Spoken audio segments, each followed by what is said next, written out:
Quantas pessoas nós vimos que cresceram na igreja, isso no Brasil, fora do Brasil, e louvavam ao Senhor, e tocavam, e eram ministros do Senhor, e hoje estão lá no mundo, cantando com uma voz extraordinária. O dom é irrevogável. Um dia essas pessoas prestarão conta diante do Senhor, o que eu fiz com aquilo que o Senhor me entregou, como eu cuidei. Eli foi um servo que durante muitos anos ele negligenciou a casa do Senhor e o cuidado com os seus filhos. Mas a unção que Deus havia operado sobre ele ainda continuava ativa. E a Bíblia vai dizer que a profecia se cumpre e Ana tem um filho. Ana diz que se ela tivesse um filho homem, se Deus entregasse um filho homem a ela, ela entregaria o filho para servir na casa do Senhor. E antigamente eu lia essa passagem e falava, isso é lindo, isso é maravilhoso, mas agora eu tenho uma filha. Hoje eu consigo olhar e falar, Deus, isso que é fé. Ana fala assim, Deus, se o Senhor me der um filho, depois que ele for desmamado, eu o deixarei na tua casa para te servir para sempre. Não tinha WhatsApp, não tinha chamada de vídeo. As pessoas iam no templo oferecer o sacrifício uma vez ao ano. Imagina você ver o seu filho uma vez ao ano porque você o entregou ao Senhor. Hoje eu olho, o meu coração se constrange olhando a fé que Ana tinha. Porque ela sabia que se Deus foi fiel para abrir a madre dela uma vez, Ele poderia fazer novamente. E a Bíblia vai dizer que Ana tem outros filhos e filhas. Só que a história vai continuar e a Bíblia vai dizer que Samuel começa a ministrar ainda jovem na presença do Senhor. E aqui eu quero abrir um parênteses para dizer que você, meu irmão, não é um produto do meio em que você vive. Nós aprendemos muito a ouvir isso. Não, eu sou um produto do meio em que vivo, por isso que eu sou assim. Só que Samuel, ele vem para a presença de Deus, ele vem para a casa do Senhor. E quem são os exemplos de Samuel? Os filhos de Eli, Ofni e Finéias. E a Bíblia vai dizer que eles faziam tudo aquilo que era mal aos olhos do Senhor. Eles tinham relações sexuais com mulheres que iam à presença de Deus. Eles pegavam a melhor parte da oferta que era para ser consagrada ao Senhor. Eles faziam tudo que era errado. Mas Samuel decidiu, assim como Daniel, desde pequeno, servir fielmente ao Senhor. Não importa se ao seu redor, irmão, se a sua esquerda ou a sua direita estejam fazendo o que é errado, decida permanecer fiel. O compromisso que Deus tem é com aqueles que são fiéis à sua palavra, aqueles que são fiéis àquilo que Ele disse, aqueles que cumprem o propósito de Deus, estão dispostos a obedecer. Samuel, ele começa a crescer, ele começa a se desenvolver e ele não é corrompido. A Bíblia chama Ofni e Finéias de filhos de Belial. Enquanto Samuel ministrava, Deus olhava para ele. Enquanto Samuel ministrava na presença do Senhor, ainda jovem, Deus olhava tudo o que Samuel fazia. Olha a importância de nós ensinarmos à geração mais nova o que é reverência e adoração ao Senhor.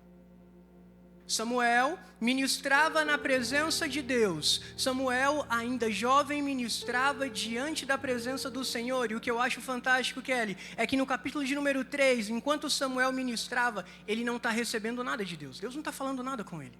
Primeiro ele está ministrando, primeiro ele está entregando na presença de Deus. Aí quando a gente vai para o capítulo de número 3, Deus fala com Samuel.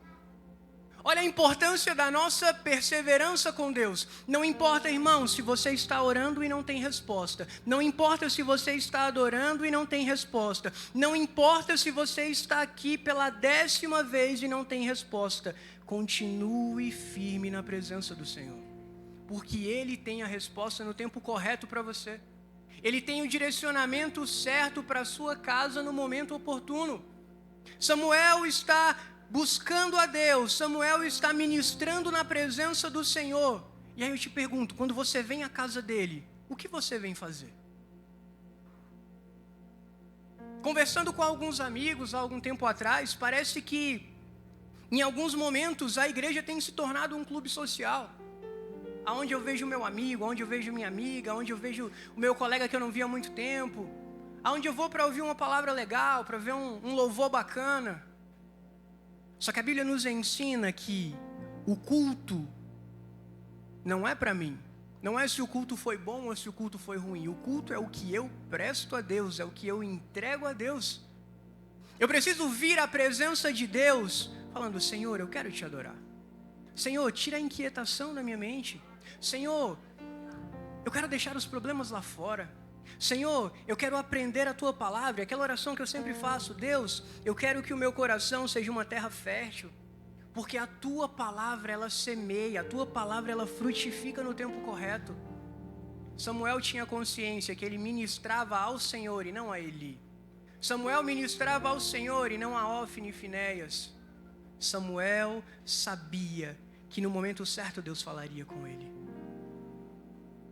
Os filhos de Eli têm um estilo de vida pecaminoso. E eu preciso entender que se eu tenho um estilo de vida pecaminoso, ele vai me afastar de Deus. Ele vai me fazer perder a visão. E ele vai me fazer me afastar do propósito. A Bíblia vai dizer que nos tempos de Eli, a palavra de Deus era rara. E as visões não eram tão frequentes. O povo que era conhecido por viver cheio da presença de Deus deixou de ouvir a palavra dele. O lugar onde era a casa do pão, onde havia sempre a manifestação da presença de Deus, a Bíblia vai dizer que era rara a palavra do Senhor. Imagina viver num tempo onde você vai até Deus e Ele não se manifesta. Você vai até a casa de Deus e Ele não fala contigo. Você procura o profeta e a resposta não vem. Esse era o tempo de Samuel. Eu olho para a história e eu me perguntava: Deus, por que o Senhor deixou Ofni e Finéias viverem dessa forma? Por que o pecado acontecia na porta do tabernáculo e nada acontecia? E a gente precisa entender uma coisa. A presença de Deus, ela é algo muito sério. Quando a presença de Deus está instituída num lugar, a cura, a libertação, a salvação, a provisão, a visão, tem intimidade, tem dons, tem estratégia, tem unção, tem poder, tem autoridade. Quando a presença de Deus está instituída num lugar, a recompensa e o juízo vêm de forma instantânea. Vamos para a Bíblia. Quando Moisés recebe do Senhor o tabernáculo, tudo que deve ser feito, as cortinas, as medidas, o átrio, o santo dos santos, ele recebe todas as instruções de Deus, e a Bíblia vai dizer que quando o tabernáculo é levantado, a presença de Deus vem. A glória de Deus vem sobre a nação de Israel. A nuvem vem. Quando a presença de Deus está instituída, o sobrenatural de Deus está presente. Só que precisamos entender que quando a recompensa da presença está presente, o juízo também. Da mesma forma que a presença está ali para abençoar, o julgamento também é instantâneo. A Bíblia vai dizer no capítulo de número 20 de Levítico que quando Nadab e Abiú, que são filhos de Arão, instituídos como profetas, como levitas do Senhor, oferecem fogo estranho diante de Deus, eles são fulminados instantaneamente.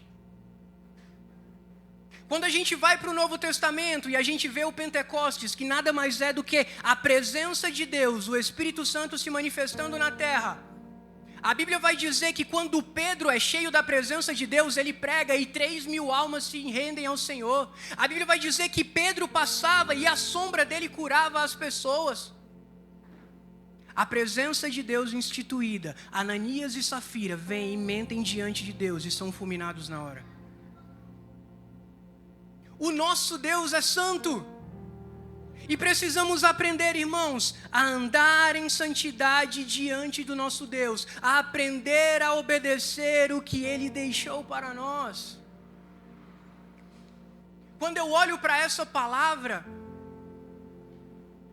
eu não tenho medo, eu me encho de temor, eu reconheço quem Deus é, e mesmo assim eu sinto o Espírito Santo dizer: filho, vem para perto. Vem para perto, deixa o medo de fora. Vem, porque o que eu tenho para viver contigo é algo extraordinário. Quando olhamos as promessas de Deus para essa casa, irmãos, vão além da nossa imaginação. Quando recebemos o propósito de Deus para a nossa vida, muitas vezes nós olhamos e falamos: Deus, como que eu vou viver isso? Senhor, como que eu vou viver o que a Tua palavra está dizendo? se é tudo tão ao contrário, se parece que nada vai se cumprir, se parece que o tempo está passando, decida obedecer. Decida se apegar firmemente à palavra de Deus. Decida, irmão, é uma decisão que nós precisamos fazer. Não sou eu que posso tomar por você, não é o pastor que pode tomar por mim ou por nenhum de vocês, não. É uma decisão de obedecer diariamente. Não podemos mais, irmãos, negligenciar aquilo que está sendo feito errado na presença de Deus. Eu tenho aprendido que quando Deus pede algo para mim, a minha resposta precisa ser imediata. E muitas vezes o que Ele me pede vai custar algo. Muitas vezes Deus me chama para orar de madrugada. E irmãos, não é de Deus você acordar umas 3:30 da manhã sozinho, não. Do nada, acordou, é só para ver a hora e voltar a dormir. E Deus fala, vai orar. E eu falo, vou nada, tá frio. Irmãos, eu mudei o lugar frio da gota. Abrindo um parênteses aqui. Jesus amado. Eu estou dormindo com 2 cobertas, 2 casacos. E o negócio de vez em quando ainda aperta de noite. E aí eu acordo de madrugada. Eu quero orar, minha carne quer orar. Não quer. Eu quero dormir. Eu quero descansar. Eu estou pensando no amanhã. Mas eu não consigo abrir mão e obedecer 30 minutos da minha noite, da minha madrugada. E eu quero viver o sobrenatural que Ele disse que vai fazer na minha vida. É incoerente. A minha obediência precisa ser imediata. Se eu recebo um direcionamento de Deus aqui, eu preciso praticar quando sair do portão afora. Se Deus disse para você fazer algo, para você pedir perdão para alguém, para você se afastar de uma pessoa, sair do grupo do WhatsApp, não sei. Não deixe para depois. Aprenda a responder ao que Deus pede a nós de forma imediata. Quando a gente avança a história, no capítulo de número 3 ainda, a Bíblia vai dizer que Deus começa a falar com Samuel. Apesar de estar num tempo onde a palavra de Deus era rara, onde não havia visão, Samuel acorda ouvindo a voz de Deus. A Bíblia vai dizer que Deus chama Samuel e ele não reconhecia a voz de Deus. Normal. Quando nós não conhecemos a voz de Deus, a primeira vez que Ele fala vai ser algo diferente, vai ser algo estranho. Aí a importância de nós caminharmos com pessoas que já ouviram a voz de Deus. Aí a importância de eu saber conversar com pessoas que tiveram ou que têm a presença de Deus. Porque Samuel, quando ele ouve a voz do Senhor, ele acha que é Eli chamando a ele. Ele vai, você conhece a história, ele vai até Eli e fala, estou aqui, o Senhor me chamou? E ele fala, não Samuel, não te chamei, vai dormir. A Bíblia vai dizer que Deus chama de novo Samuel. E ele vai novamente até o profeta Eli. Quando Eli olha aquela situação, ele entende e fala, não sou eu que estou chamando, é Deus que está chamando Samuel. E ele fala, Samuel, não sou eu que estou te chamando, é Deus. E quando Deus te chamar novamente, fala, Senhor, eis-me aqui, fala que teu servo escuta. E ali começa um relacionamento entre Deus e Samuel. Um jovem. Alguns vão dizer que Samuel tinha entre 14 e 17 anos, 12 e 17 anos. E muitas vezes nós olhamos para essa geração e achamos que eles não são capazes de ter uma comunicação e intimidade com Deus. Nós não podemos limitar aquilo que Deus quer fazer na vida das nossas crianças. Nós não podemos limitar a forma que Deus quer se manifestar a elas. Samuel começa a viver uma vida de intimidade com Deus. Deus fala com Samuel e dá uma palavra de juízo que um profeta já havia falado para Eli. E ele fala que, por conta da negligência de Eli, ele seria retirado do sacerdócio, ele e toda a família dele. À medida que o tempo vai passando, Samuel começa a ser reconhecido como profeta por toda a nação de Israel. O povo ia ao templo e olhava que Samuel era diferente.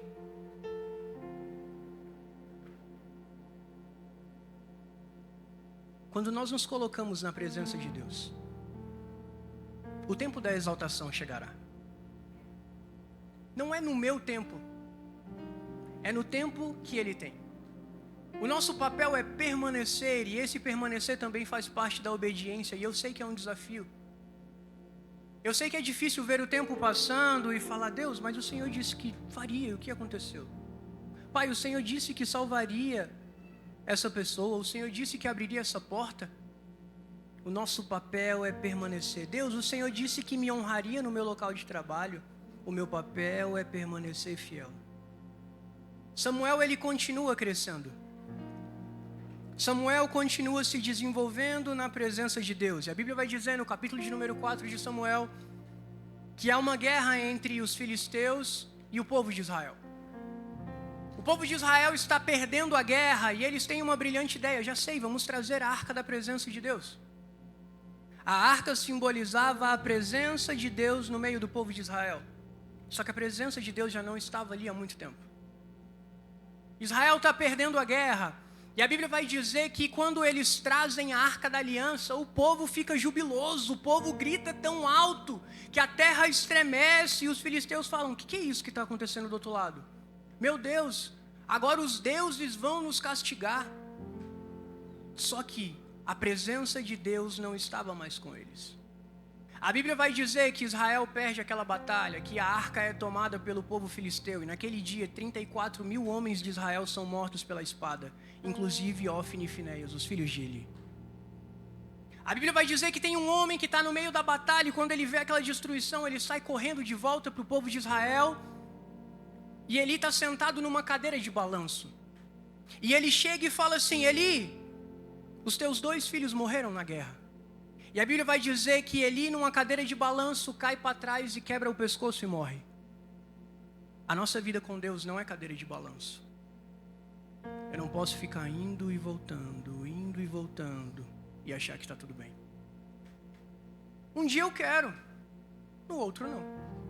Deus, um dia eu estou aqui firme e forte, no outro eu já não quero mais. Isso não significa, irmãos, que todo dia a gente vai estar lá 100%, 120%. Não é isso. Mas eu não posso desistir da minha caminhada com Deus por qualquer coisa. Eu não posso falar: Senhor, hoje eu quero, e amanhã eu falar: Deus, não, vou voltar para a minha antiga vida. Não, não é isso. A nossa vida com Deus não é uma cadeira de balanço, irmãos, aonde eu vou para frente e vou para trás. Não.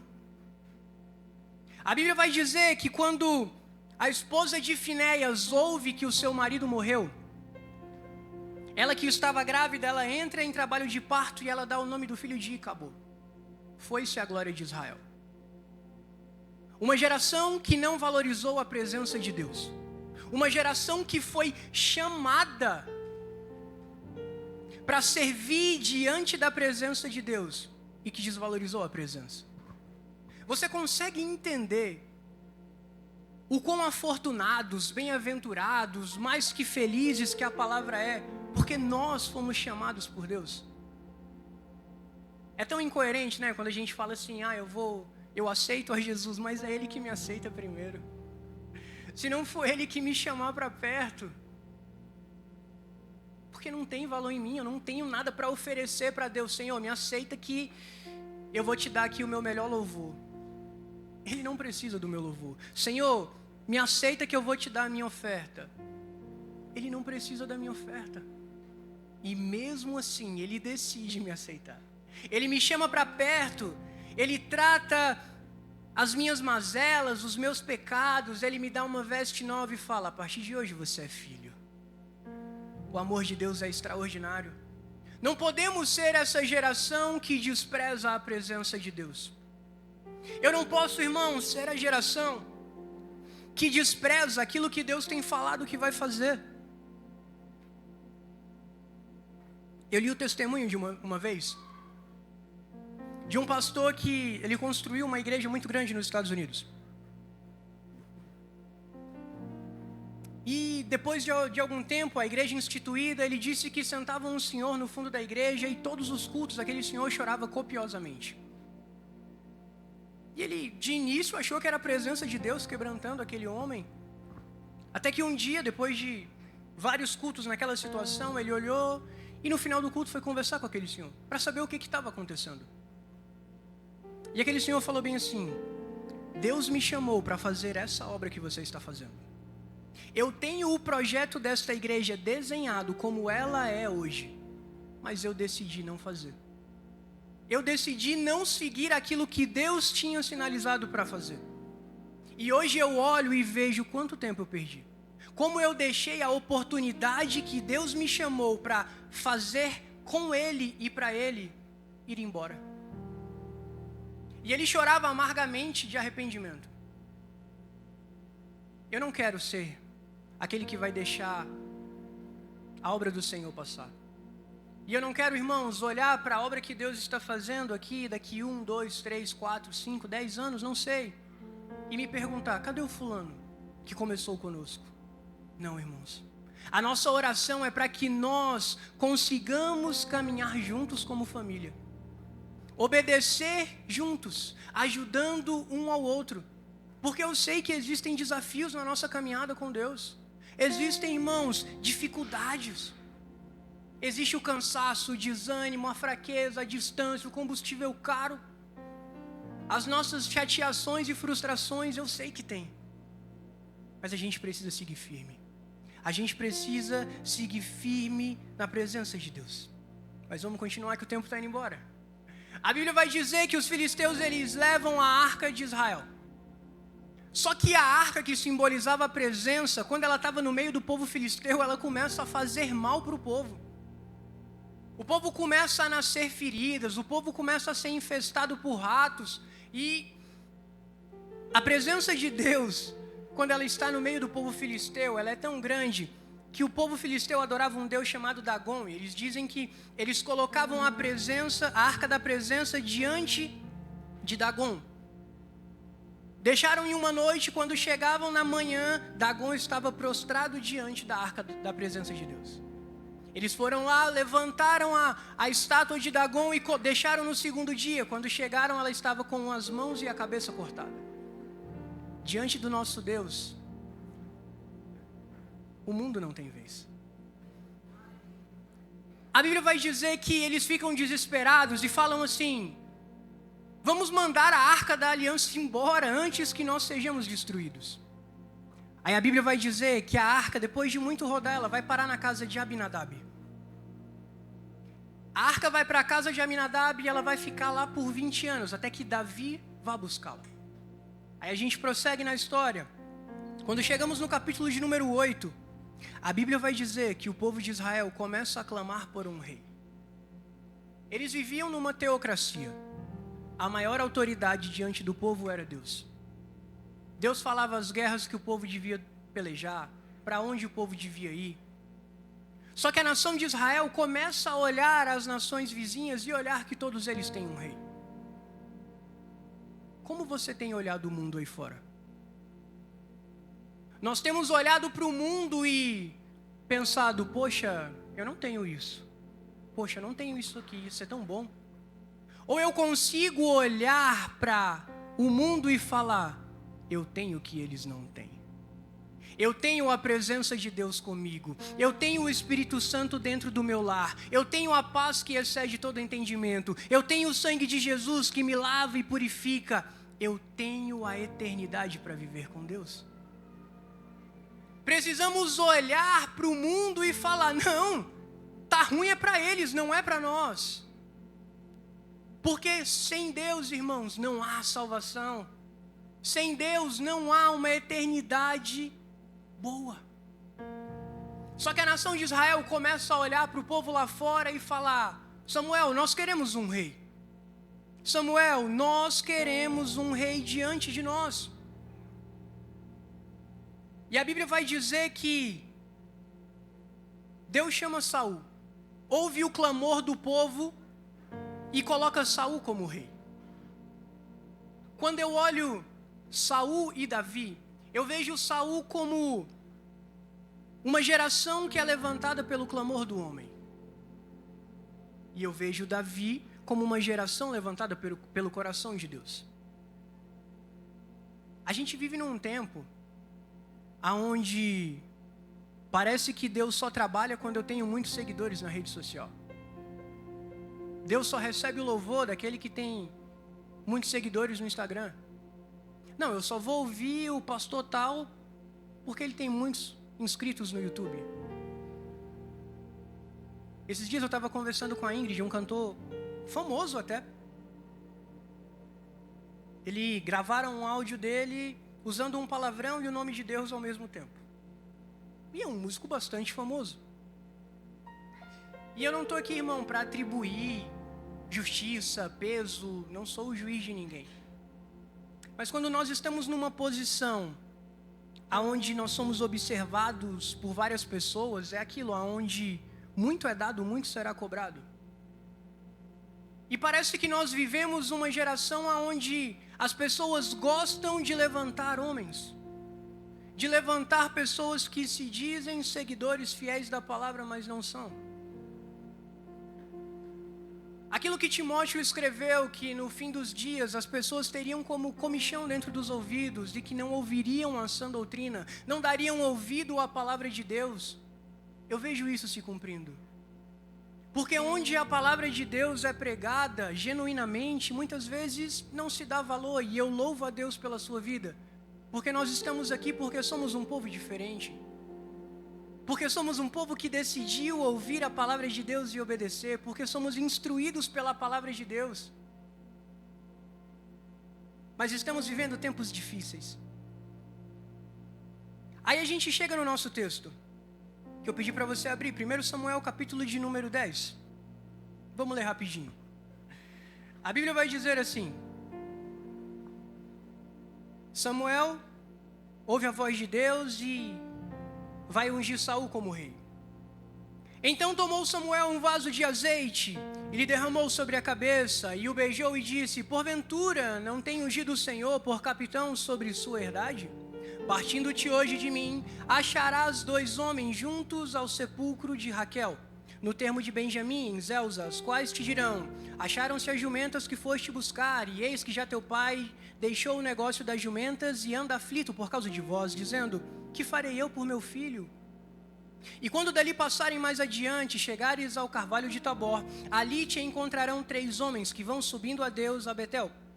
Um levando 3 cabritos, outros 3 bolos de pão e outro um odre de vinho. E te perguntarão como estás, e te darão 2 pães que tomarás da sua mão. Então virás ao outeiro de Deus, onde está a guarnição dos filisteus, e há de ser que, entrando ali na cidade, encontrarás um rancho de profetas que descem do alto e trazem diante de si saltérios e tambores e flautas e harpas, e profetizarão. E o Espírito do Senhor se apoderará de ti, e profetizará com eles, e te mudarás em outro homem. E há de ser que, quando estes sinais te vierem, faze o que achar a tua mão, porque Deus é contigo. A Bíblia vai dizer que, quando Saul sai dali, tudo que o profeta falou acontece com ele. Eu fico imaginando a oportunidade que Saul teve. Deus chama Saul para ser o primeiro rei de Israel. Aquele que poderia deixar um legado, aquele que poderia marcar uma geração, aquele que poderia abrir o caminho para todos os reis de Israel. Saul, ele é chamado por Deus, e a Bíblia vai dizer que Saul era da tribo de Benjamim. Benjamim era a menor tribo daquela época. Se olharmos bem a palavra de Deus, o que Saul tinha de diferente é que ele era mais alto do que qualquer homem da nação de Israel, e a Bíblia dizia que ele era formoso. Então era um cara boa pinta. Só tinha isso e nada mais. Irmãos, Saul, ele é ungido rei. Ele profetiza junto com esses homens que ele encontra. Ele tem a oportunidade de deixar um legado. E Saul nunca se fez uma pergunta: o que Deus espera do primeiro rei de Israel? Às vezes nós somos chamados para fazer a diferença no meio de nossa família. Mas olhamos para o lado, e na minha família nunca tem ninguém que se entregou a Deus.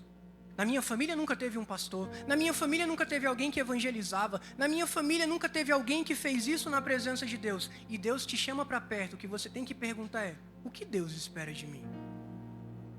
O que Deus espera que eu faça na posição que Ele me colocou? O que Deus espera de mim aonde Ele me posicionou? Saul, ele ouve a voz de Deus, mas ele deixa isso de lado. Saul, ele ouve Samuel falando que Deus tinha um propósito, que Deus iria fazer, mas parece que depois ele se esquece de Samuel. Saul se enche de autoconfiança. Saul se esquece da arca da presença de Deus. Saul tem um encontro com a presença de Deus e parece que depois ele decide deixá-la de lado. Deus já me deu o que eu queria. Obrigado, Senhor, não volto nunca mais. Quantas vezes oramos, clamamos, pedimos, parece que não recebemos? Será que é porque não estamos prontos? Porque eu tenho certeza que eu e você, a gente conhece alguém que um dia orou por algo, por uma porta de emprego, por algo, recebeu e nunca mais voltou. O desejo de Deus não é entregar algo para nós e perder o nosso coração. O desejo do Senhor é ter o nosso coração e nos presentear como filhos. A Bíblia vai dizer que Deus tem prazer em presentear os filhos dele. Mas não a troca de perder o nosso coração, mas não a troca de perder a nossa intimidade, mas não a troca de perder a nossa comunhão. Ele já me deu autoridade, eu não preciso mais buscar. Não, eu já fiz muito, para que eu vou orar? Não, antes eu orava para Deus me dar canções, eu já fiz isso demais, eu não preciso. Não, antes eu orava para Deus cuidar da minha família, não, agora eu não preciso fazer mais isso. Oséias capítulo de número 6, verso de número 3. Então conheçamos e prossigamos em conhecer ao Senhor. Jeremias 29, 13. Vocês me buscarão e acharão quando me buscarem de todo o coração. Salmo 105, verso 4. Recorram ao Senhor e ao seu poder. Busquem sempre a sua presença. Deus deseja se relacionar conosco. O maior desejo de Deus é se relacionar conosco. Quando Deus cria Adão e Eva, na viração do dia, todos os dias Deus estava lá. Mas Adão desobedece, Eva desobedece. Só que Deus não desiste. A gente conhece a história de Enoque, de Noé, de Moisés, de Abraão, de Daniel, dos discípulos. O desejo de Deus era tão grande em fazer morada, em ter comunhão conosco, que a Bíblia vai dizer que Jesus se faz carne e habita no meio de nós. Mas quando a gente volta para a história de Saul, a Bíblia vai dizer que ele deixa a presença de Deus de lado. Você que é rápido de endereço, vai lá para 1 Crônicas. 1 Crônicas, capítulo de número 13.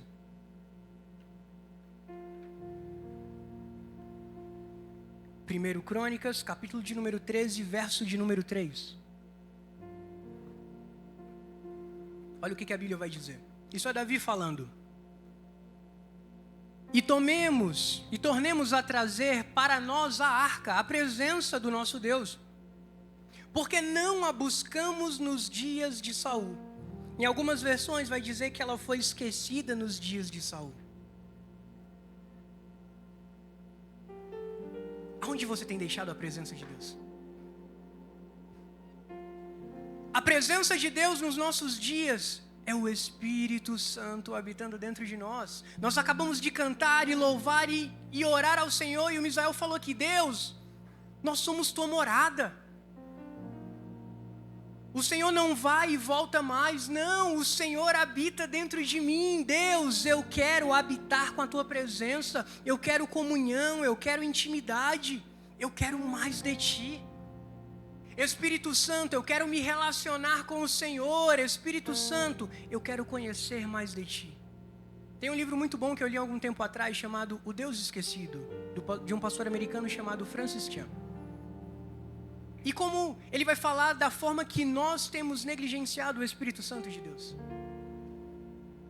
Aquele que a Bíblia vai dizer que Jesus orou ao Pai para que ele viesse, o Consolador, para habitar dentro de nós, para falar conosco, para nos convencer do pecado, para nos dar luz na palavra, para nos livrar do mal, para nos dar dons.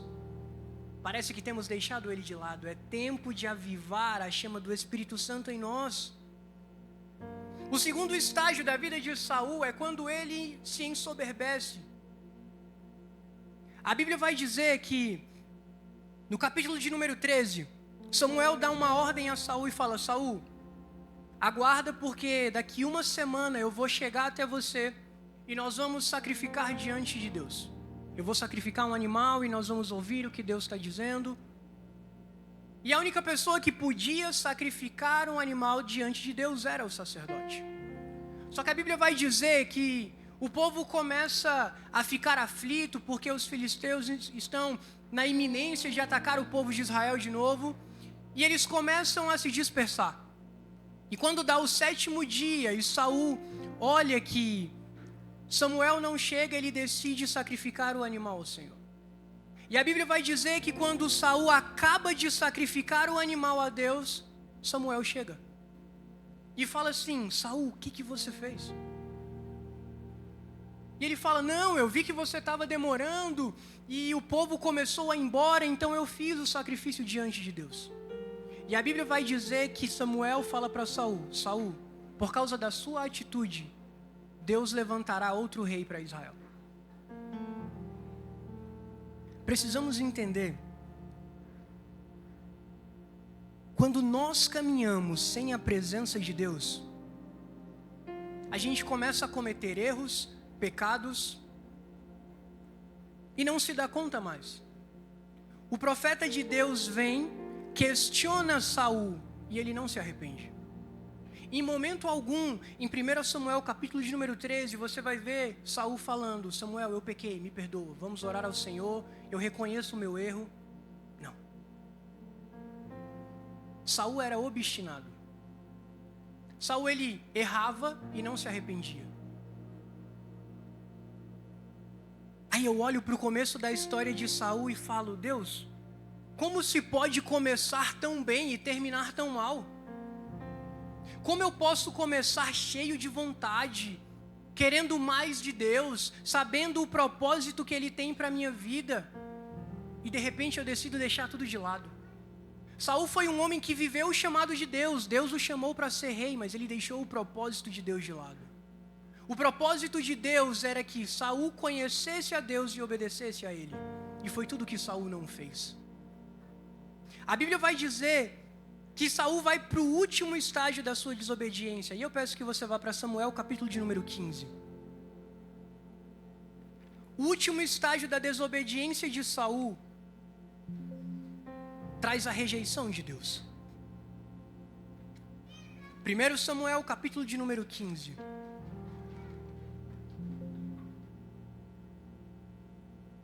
O verso de número 3. Samuel chega para Saul, ele recebe a palavra do Senhor e fala assim: vai, pois, agora e fere a Amaleque e destrói totalmente tudo que tiver, e não lhe perdoes. Porém, matarás desde o homem até a mulher, desde os meninos aos de peito, desde os bois até as ovelhas e desde os camelos até os jumentos.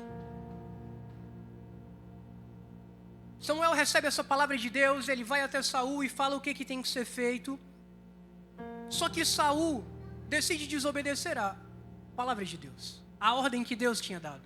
O verso de número 9 vai dizer assim: e Saul e o povo perdoaram a Agag ao melhor das ovelhas e das vacas, e as da segunda sorte aos cordeiros, e ao melhor que havia, e não os quiseram destruir totalmente. Porém, toda coisa vil e desprezível destruíram totalmente. Na mesma hora vem a palavra de Deus para Samuel. Verso de número 11, Deus falando para Samuel: Samuel, arrependo-me de haver posto a Saul como rei, porquanto deixou de me seguir e não executou as minhas palavras. Então Samuel se contristou e toda noite clamou ao Senhor. Aí a Bíblia vai dizer que Samuel vai atrás de Saul, e no verso 13 ele confronta Saul. Veio, pois, Samuel a Saul, e Saul lhe disse: bendito sejas tu do Senhor, executei a palavra do Senhor. Saul estava tão perdido e tão cego que ele chega para o profeta e fala: eu fiz tudo o que Deus disse. Aí Samuel responde a ele: então que balido é esse de ovelhas? O que é isso que eu estou escutando, esse mugido de vacas? Aí Saul responde: de Amaleque as trouxeram, porque o povo perdoou ao melhor das ovelhas e das vacas. Saul, ele tenta dar uma desculpa e colocar a culpa no povo. O verso de número 9 vai dizer que Saul e o povo perdoou a Agag. Só que quando Samuel questiona Saul, Saul fala: o povo que poupou. Não, e o povo poupou ainda para ofertar ao Senhor. O povo pegou a melhor parte para fazer sacrifícios a Deus. Então disse Samuel a Saul: espera, e te declararei o que o Senhor me disse esta noite. Verso de número 17: porventura, sendo tu pequeno aos teus olhos, não foste por cabeça das tribos de Israel, e o Senhor te ungiu rei sobre Israel? Deus começa a relembrar de onde ele tirou Saul. E enviou-te o Senhor a este caminho e disse: vá e destrói totalmente a estes pecadores, os amalequitas, e peleja contra eles e os aniquile. Porque, pois, não deste ouvido à voz do Senhor, antes voaste ao despojo e fizeste o que era mal aos olhos do Senhor. Aí a Bíblia vai dizer que Saul tenta se justificar. Aí a gente vem para aquele célebre texto que a gente conhece do verso 22. Tem porventura o Senhor tanto prazer em holocaustos e sacrifícios, como em que se obedeça à palavra do Senhor? Eis que o obedecer é melhor do que sacrificar, e o atender melhor é do que a gordura dos carneiros, porque a rebelião é como o pecado de feitiçaria, e o porfiar é como iniquidade e idolatria.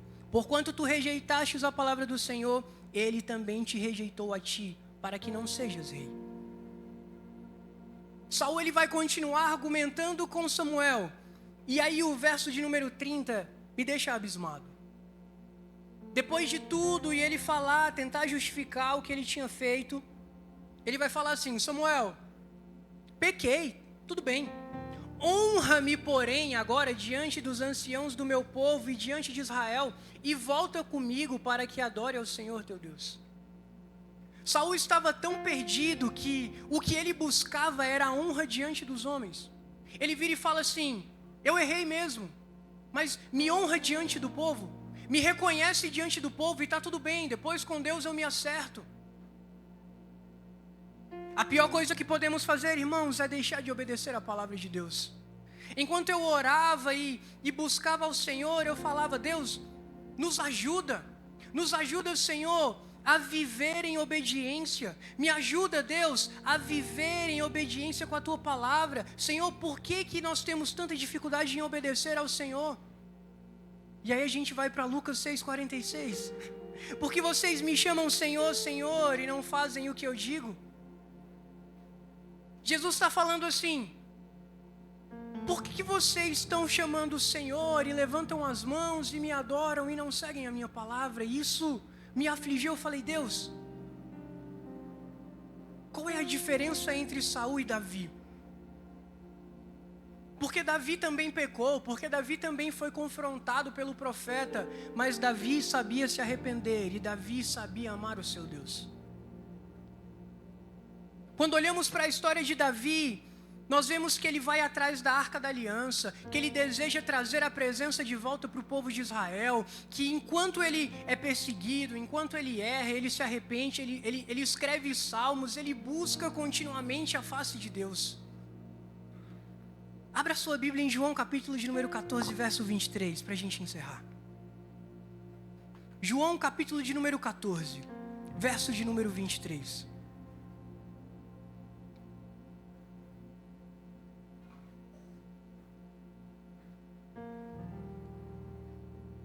Vamos a partir do 21. Aquele que tem os meus mandamentos e os guarda, este é o que me ama. E aquele que me ama será amado de meu Pai, e eu os amarei e me manifestarei a ele. Verso de número 23. Jesus respondeu e disse-lhe: se alguém me ama, guardará a minha palavra, e meu Pai o amará, e viremos para ele e faremos nele morada. O que nos falta é amor à presença de Deus. O que muitas vezes nos falta, que não nos deixa obedecer à palavra do Senhor, é a falta de amor que temos com Ele. E a minha oração, irmãos, é que nós vivamos cheios do amor de Deus, pela presença dEle, pela palavra dEle.